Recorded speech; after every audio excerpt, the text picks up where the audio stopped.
I still remember the message. It was short, polite, and colder than ice. Family dinner this Friday, 8 p.m., Carlton Royal. That was it. No hello, no hope you're doing well, just a command wrapped in courtesy.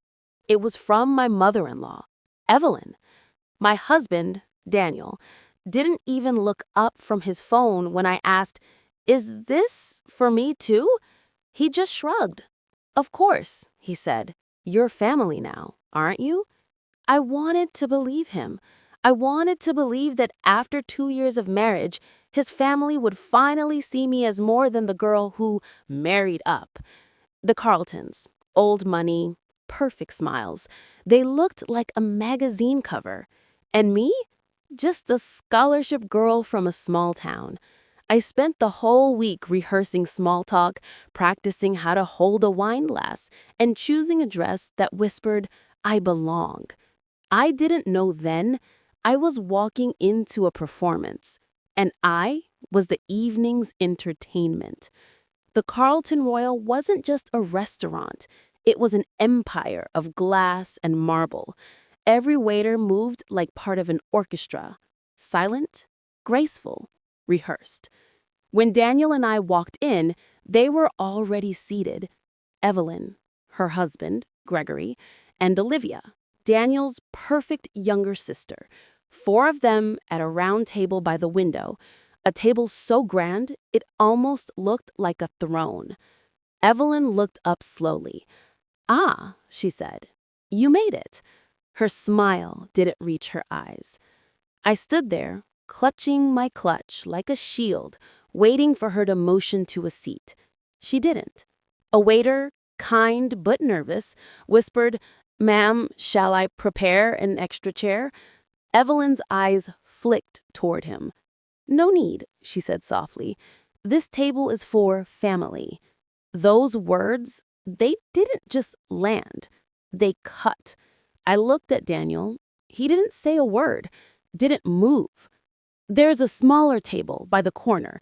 It's quieter, more your vibe." And just like that, the waiter led me away, like a stranger in a place I thought I belonged. From that tiny table, I watched them laugh, toast, take pictures, pretend I didn't exist. Every clang of their cutlery echoed in my chest. I could hear everything: their laughter, their conversations about promotions, engagements, and gala invitations. I waited for Daniel to look at me, just once, to wave me over, to acknowledge that I was there. He never did. When dessert came, a waiter brought a leather folder, the bill. He was nervous. His hands shook. And then he dropped it. The folder flipped open, sliding right in front of my table. The total glared up at me. $2,200. Before I could move, Evelyn's voice floated across the room. "Oh dear, looks like it landed where it belongs." A few diners turned their heads. She smiled sweetly. "After all, Daniel's been covering enough lately. Let her take this one." My breath caught. Daniel said nothing, not a word. That was the moment something inside me cracked. Quietly, completely. I didn't pay that bill. I didn't argue. I just stood up, left my plate half eaten, and walked out. Daniel followed me to the parking lot. "Come on, don't make a scene," he hissed. "They just joke like that." "Joke," I said. "I wasn't even allowed at the table, Daniel." He sighed. "They just need time, okay? You're different." Different, that word again. The polite way of saying, "You'll never be one of us." I stared at him, the man I once thought was my future, and realized he wasn't a husband. He was their shield. When we got home, I packed my bags. He didn't stop me. He didn't ask me to stay. And that silence was the loudest truth I'd ever heard. For weeks, I replayed that dinner in my head, every smirk, every laugh, every cruel glance that Daniel pretended not to see. Then one night, while going through old work files from my short time at their company, I found something. A folder labeled Charity Accounts. Confidential. I shouldn't have opened it, but I did. Inside were records, transactions from Evelyn's famous foundation, millions of donations, rerouted to offshore accounts. I sat there staring at the screen, my heart pounding. They were using charity money, stealing from the same causes Evelyn bragged about helping. I didn't plan revenge that night. I just wanted truth. But truth has a way of turning into fire. Over the next month, I gathered everything: emails, invoices, signatures, every piece of their empire's dirty foundation. Then I reached out, not to the police, to the press. A journalist I once worked with remembered me.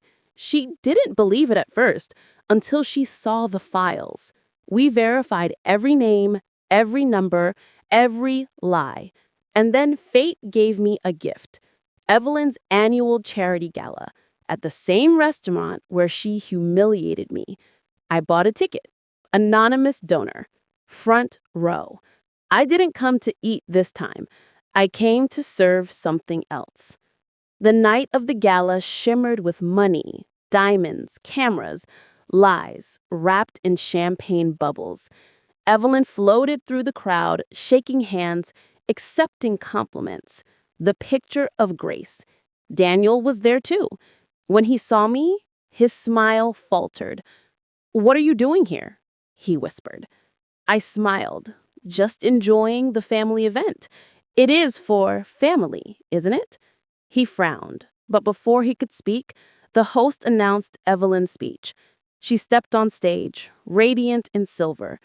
"Tonight, we celebrate kindness, generosity, and legacy." The audience applauded. And then the screen behind her flickered. At first, just the charity logo. Then, numbers, bank transfers, account names. Murmurs rippled across the hall. Evelyn turned, her face drained of color. On the screen, in bold white letters, "This is what family looks like when truth is no longer invited to the table." The lights dimmed. Cameras flashed. Chaos erupted. Daniel turned to me, his voice low, trembling. "What did you do?" I met his eyes. "Just return the favor. You dropped a bill on me once. I dropped one on you. Only bigger." The next morning, the headlines were everywhere. Carlton Charity under investigation. Fraud allegations against prestigious family. Millions missing from foundation funds. Evelyn's empire collapsed overnight. Gregory resigned from his board. Daniel was fired. Olivia's engagement evaporated in silence. But I didn't celebrate. I didn't laugh. I just watched, quietly. Because revenge doesn't always roar. Sometimes it whispers. And when it whispers long enough, the world finally listens. Weeks later, Daniel texted me, "You ruined us." I stared at his message, then replied, "No, you ruined yourself the night you watched them destroy me," and said nothing. I moved away. New city, new name. Peace. One evening, I sat at a small diner. No chandeliers, no marble floors, just warmth. At the next table, a family laughed over dessert. No diamonds, no titles, just love. The waiter came to me. "Are you waiting for someone?" he asked. I smiled. "No, just myself." He nodded. "Would you like to move to the big table? It's for family." I laughed softly. "This one's perfect," because I finally understood. Family isn't who shares your bloodline. It's who doesn't make you beg for a seat. When people show you who they are, believe them. When they tell you this table is for family, remember, sometimes you're meant to build your own. Revenge didn't give me back what I lost. It gave me something better: clarity. And if I ever hear those words again, this table is for family, I'll just smile and whisper to myself, exactly. That's why I'm not sitting there.